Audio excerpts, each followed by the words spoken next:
Assalamualaikum warahmatullahi wabarakatuh.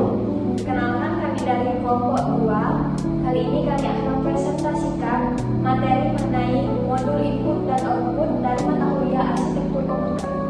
Baiklah, penjelasan akan dimulai oleh Haji. Baik, di sini halaman arsitektur komputer. Arsitektur komputer adalah spesifikasi yang merinci bagaimana standar teknologi software dan hardware yang berinteraksi untuk membentuk sistem atau platform komputer. Di sini pada modul input output, pada interface-nya menyediakan cara standar bagi perangkat untuk berkomunikasi dengan sistem seperti sebagai jembatan antara komponen internal dan eksternal. Pada faktor mengelola data dan perintah, memastikan komunikasi dan koordinasi yang tepat antara perangkat dan sistem.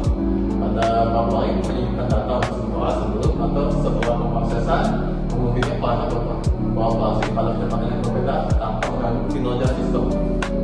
Baik, selanjutnya. Oke, akan dilanjutkan. Saya akan menjelaskan tentang input dan output devices. Yang pertama, device yang digunakan untuk input dan output itu ada keyboard, di mana keyboard ini menyediakan input teks dan perintah ke sistem. Terus yang kedua itu ada mouse.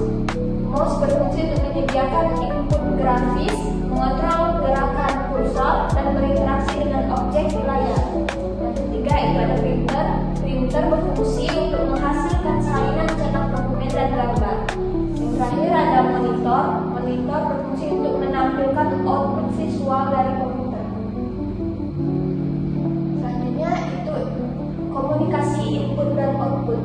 Yang pertama itu ada data transfer, di mana mentransfer data antara sistem dan perangkat menggunakan protokol untuk memastikan akurasi dan efisiensi.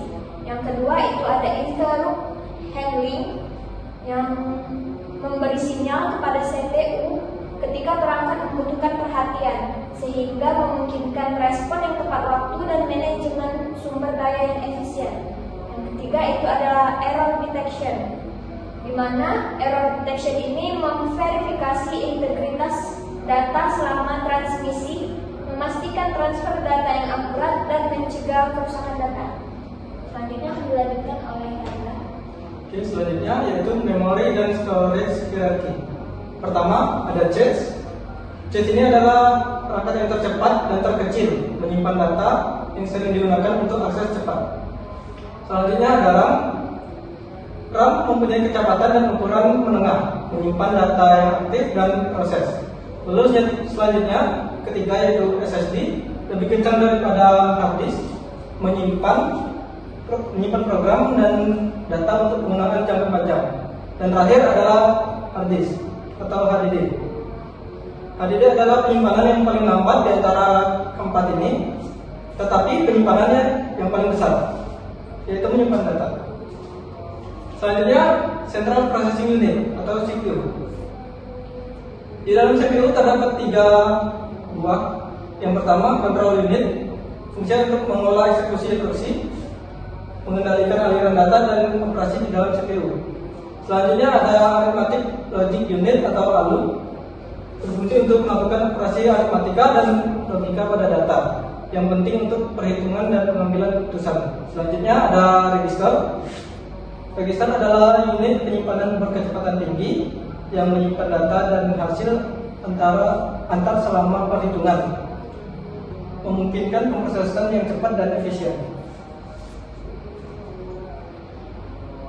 Baik, akan saya lanjutkan. Selanjutnya ada sistem interconnection. Yang pertama ada bus, yaitu jalur untuk mentransfer data di antara berbagai komponen sistem. Yang kedua ada addressing, yaitu identifikasi unit untuk setiap lokasi di dalam sistem, sehingga memungkinkan pengambilan dan alokasi data yang efisien. Yang ketiga ada synchronization atau koordinasi antara komponen yang berbeda, memastikan waktu yang tepat dan transfer data tanpa konflik.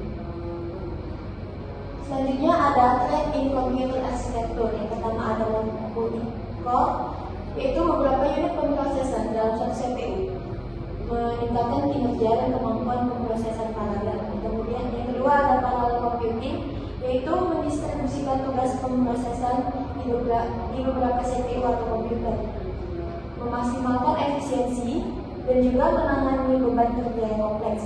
Yang ketiga ada AI acceleration, yaitu perangkat keras khusus yang dirancang untuk mempercepat kombinasi AI sehingga memungkinkan aplikasi AI yang lebih cepat dan efisien.